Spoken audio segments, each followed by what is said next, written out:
Hi guys, आज आपण मस्त आलू पकोडे करणार आहोत. माझ्या मुलींना आलू पकोडे खायचे आहे. तर आपण आता बेसन घेतलं आहे, त्याच्यात थोडीशी कोथिंबीर, चवीनुसार मीठ आणि ओवा, थोडंसं खायचा सोडा टाकलेला आहे. आपण आता गॅसवर कढई ठेवलेली आहे, त्यामध्ये तेल टाकलं आहे. तेल आता गरम होतं आहे. आपण आता त्यामध्ये मस्त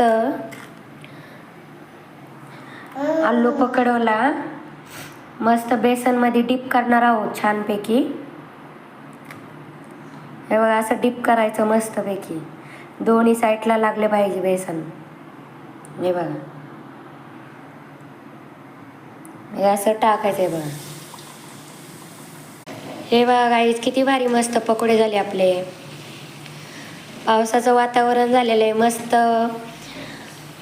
पकोडे, गरम पकोडे दोन्ही साईडनी मस्त असे फ्राय करून घ्यायचे एकदम मस्तपैकी. बघा,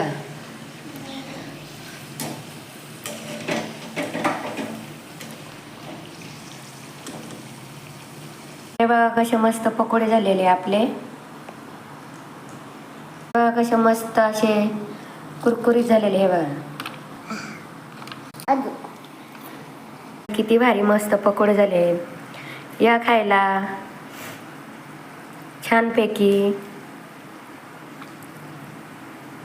कसं मस्त कुरकुरीत वाजते आपले पकोडे. आवाज येतो का एकदम कुरकुरीत. हे बघा.